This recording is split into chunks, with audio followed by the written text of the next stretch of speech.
Roman soldiers in Britain's winter wore what we call sandals. This sounds strange to us today. We think of sandals as light summer shoes, but the Roman sandal was not like our summer flip-flops. It was a serious piece of army gear. This footwear was called caligae. It was a heavy, hobnailed boot, not a flimsy shoe. Understanding why they wore them needs us to look closely at the caligae themselves. We also need to think about Roman army life and what Britain's winters were really like back then. The footwear Roman soldiers wore was called caligae. Many people call them sandals. This name gives us the wrong idea. When we hear sandal, we picture something light and open. We think of warm weather, we think of a beach, but the caligae were not like that at all. They were very different. Caligae were actually robust, heavy-duty marching boots. They were built for tough use. Roman soldiers walked many miles every day. Their footwear had to stand up to this. The caligae were made from thick leather. They had several layers of this strong leather for the sole. This made the sole very thick and stiff. It protected the foot from sharp stones and rough ground. This was important for soldiers always on the move.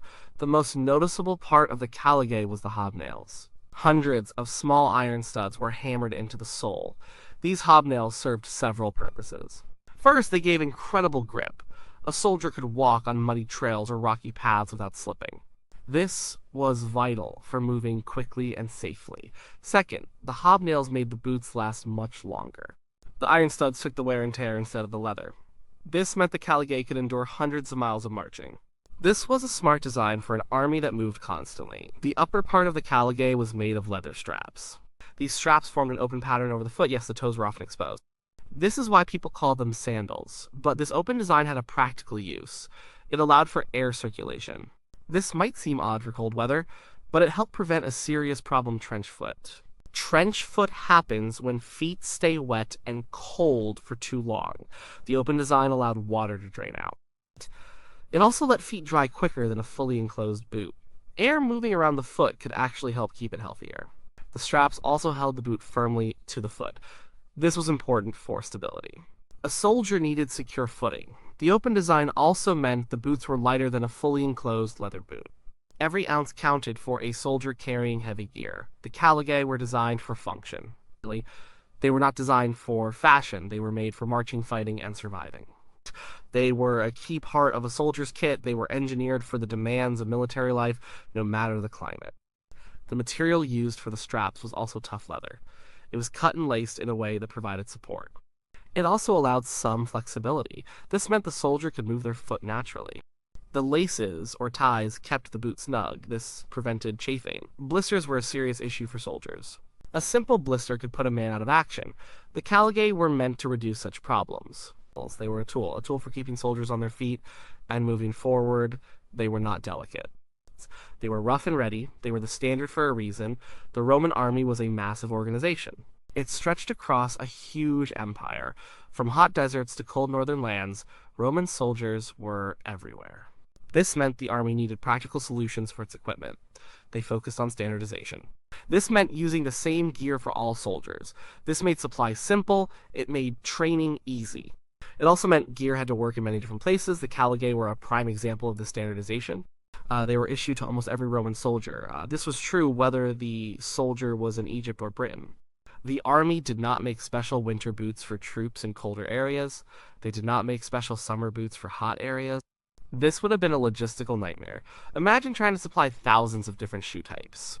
It would have been very costly. It would have been very complex. The Roman system was built for efficiency. The Roman approach was to have one sturdy, multi-purpose piece of gear. Then, soldiers would adapt how they used it. This meant adding things like warm socks. This was the soldier's responsibility. The army provided the basic, robust item. The soldier made it work for local conditions. This was a smart way to manage a large army across diverse climates. It put the burden of specific climate adaptation on the individual. The army's supply lines were long. Transporting goods across the empire took time and effort. Producing a single type of boot was much easier. It meant workshops could focus on making one proven design. This kept costs down. It also ensured quality. Every caligae was made to the same strong standard. The soldiers knew what they were getting. They knew it was reliable. Think about the sheer number of soldiers. At its peak, the Roman army had hundreds of thousands of men. Each man needed footwear. They needed replacements. Providing specialized boots for every region would have been impossible. It would have broken the supply chain. The caligae design was a practical compromise. It was good enough for most conditions, it was durable, it was relatively easy to mass produce. This focus on practicality was central to Roman military thinking. They valued function over extreme comfort. They valued durability over specialized features. A soldier's life was hard, they were expected to endure discomfort. Their equipment reflected this. It was designed to help them survive and fight, not to keep them cozy. The caligae were tough. They were simple. They worked. That was what mattered most to the Roman army command. They focused on gear that could handle long marches. They needed gear that could be repaired in the field. They needed gear that lasted. The caligae fit this bill perfectly. The empire's reach meant that a soldier might be moved from Gaul to Dacia, or from Spain to Britain. Their basic kit, including their caligae, would remain the same. This also meant that soldiers were used to their gear. They knew how to work with it. They knew its strengths and weaknesses. This familiarity bred competence. It was a well-oiled machine. The standardization of caligae was a vital part of that machine. It ensured every soldier had the basic tools they needed to operate anywhere the empire sent them. When we think of Roman soldiers in Britain, we often imagine terrible weather. We picture freezing rain, deep snow, and bitter winds. This is partly true. Britain does get cold and wet winters, but we need to be careful not to project our modern ideas onto the past. We also need to remember that climate varies. It varied back then too. Roman Britain was certainly not a tropical paradise. It was a northern outpost. It had damp, chilly weather. But it was not always a land of continuous deep snow and ice. While snow did fall, it was probably not constant for months on end. The main challenge was often the wetness. Rain, sleet, and mud were more common than extreme frost. This is where the caligae design actually made sense. Remember, they were open-toed and had many straps. This meant they were not waterproof. But waterproof boots can be a problem too. If water gets inside a waterproof boot, it stays there. The foot gets soaked. It stays cold. This leads to trench foot. The caligae, with their open design, allowed water to drain out. If a soldier stepped into a puddle, the water would flow through. Then, as the soldier walked, the air could get to the foot. This helped feet dry. This quick drying was very important. It reduced the risk of trench foot. Trench foot was a serious threat. It could take many men out of action. It was caused by prolonged exposure to cold, wet, unsanitary conditions. The open caligae, combined with thick socks, actually helped fight this. The hobnails were also crucial in wet British conditions. So mud was a constant enemy. Slipping in mud could cause injury, it could slow down a march. The hobnails dug into the mud. They gave soldiers good traction. This allowed them to move more safely and quickly. A soldier with good grip was a more effective soldier. While the toes were open, soldiers would wear thick wool socks. These socks, called udons, provided warmth. They were usually made of coarse wool. They could get wet, but wool still insulates when wet. This is a key property of wool. They would help keep the feet warm. They also provided a barrier against the cold air. So, the sandals were not worn on bare feet in winter. The idea that Roman soldiers suffered terribly because of their footwear in Britain's winter is mostly a modern idea. It comes from our current understanding of footwear. We think enclosed, insulated boots are best. And for us, they often are. But for the Roman soldier, with their specific gear and the realities of their environment, the caligae had advantages. They were a practical solution to a complex problem. The priority was not just warmth. It was also foot health, mobility, and durability. The caligae offered a balance of these things. They allowed the army to operate effectively in a challenging landscape. Roman soldiers were tough. They were trained to endure hardship. Their clothing and footwear were part of this endurance. They were not fragile. They expected to be uncomfortable at times. They were fighting men. Their gear was built for that purpose. The British winter was just one more challenge they adapted to. The caligae, as part of their standard kit, were part of that adaptation. They were a tried and tested design. They had served the army well in many different climates. Britain was no exception. Individual Roman soldiers were not just passive wearers of their gear. They adapted. They made their equipment work for them. This was especially true for their footwear in a place like Britain. The caligae were the standard issue, but soldiers found ways to make them more suitable for colder, wetter conditions. The most important adaptation was the use of socks. These were called udons. They were typically made of wool. Wool is a fantastic material for cold weather. It traps air, which insulates. Crucially, wool keeps much of its insulating properties even when wet. This was vital in damp Britain. A soldier would wear thick wool socks with his caligae. These socks protected the exposed parts of the foot. They added a layer of warmth. They were essential for comfort and health. Beyond socks, some soldiers might have used leg wrappings. These were called fasciae. They were strips of cloth. They were wrapped around the lower leg and ankle. These wrappings would provide extra insulation. They would also offer some protection against scrapes and thorns. They would keep mud off the skin. These small additions made a big difference. They showed how soldiers used their initiative. They supplemented their basic kit to improve their comfort and protection. The open design of the caligae helped with foot hygiene. After a long, wet march, a soldier could remove his caligae, he could air his feet. He could dry his socks. This was much harder with a fully enclosed boot.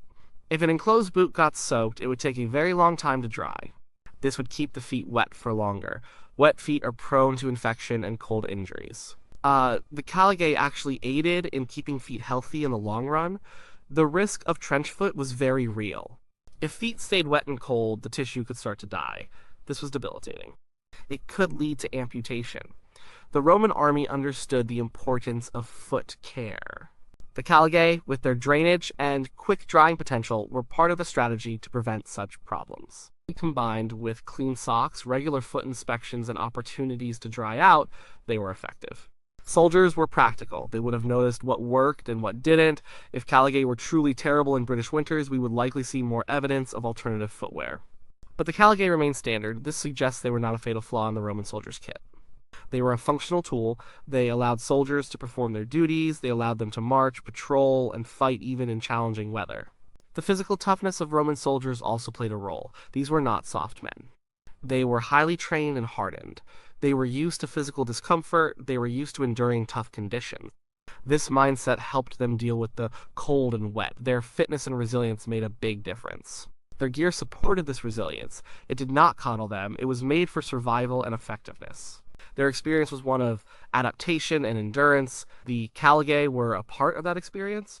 They were not perfect, but they worked. And in the Roman army, it works was often the highest praise. Looking at just the caligae tells only part of the story. Roman soldiers in Britain were prepared in many other ways. Their entire system supported their ability to operate in cold, wet conditions. It wasn't just about the boots. It was about everything. Other clothing was crucial for warmth. Roman soldiers wore wool tunics. They often wore 2 or more layers. Over this, they had cloaks. Cloaks like the panula or sagum wore heavy wool garments. They offered significant protection from rain and wind. They kept the soldier's core warm. Layering clothing is still a key strategy for keeping warm today. Roman soldiers used this technique effectively. These cloaks were often waterproofed with lanolin. They shed water. They provided a crucial outer shell. Shelter was another big factor. Roman forts were not just flimsy tents, they were sophisticated, well-built structures. They had barracks with solid walls and roofs. These buildings offered excellent protection from the elements. Inside the barracks, soldiers had beds, they had space, they had fires, they could dry their clothes and gear. They could warm themselves. A good warm camp after a day's march was vital for recovery. It helped prevent hypothermia and illness. Fires were everywhere in a Roman camp. They were used for cooking, they were used for warmth, they were used for drying clothes and equipment. Soldiers would gather around fires, they would dry their socks and cloaks, they would warm their feet. This simple act of drying out was extremely important for health. It helped prevent the long-term effects of constant dampness. The availability of wood in Britain meant fires were plentiful. Diet also played a role. Roman soldiers were generally well-fed. They had a calorie-rich diet. This included grain, meat, and vegetables. Good nutrition provides the body with fuel. This fuel is converted into heat. A well-fed soldier is better able to withstand cold than a hungry one. Their diet gave them the energy to stay warm and active. Physical fitness and discipline were also key. Roman soldiers were incredibly fit. They marched long distances. They trained constantly. This physical conditioning made them more resilient to cold and hardship. They were also highly disciplined. They followed orders, they maintained their gear, they looked after themselves and each other. This collective discipline was a strength that helped them endure and overcome challenges, including the weather. The success of the Roman army in Britain speaks for itself. They conquered a significant part of the island. They held it for nearly 4 centuries. They built roads, towns, and Hadrian's Wall. They achieved all this despite the climate. Their system of equipment, training, and logistics worked. The caligae, far from being a flaw, were a functional part of that successful system. They were not a weakness, they were a tool that, when combined with other adaptations and the general toughness of the Roman soldier, proved effective. So, when we ask why Roman soldiers wore sandals in Britain's winter, The answer is complex. It comes down to a robust piece of gear that was misunderstood by its modern name. It comes down to smart army logistics. It comes down to the realities of an ancient climate. It comes down to soldier resourcefulness. Most of all, it comes down to a comprehensive system of preparedness. This system allowed the Roman army to thrive even in challenging environments like Britain's northern frontier. The caligae were just one small but essential piece of that much larger puzzle. They were a testament to Roman practicality and endurance.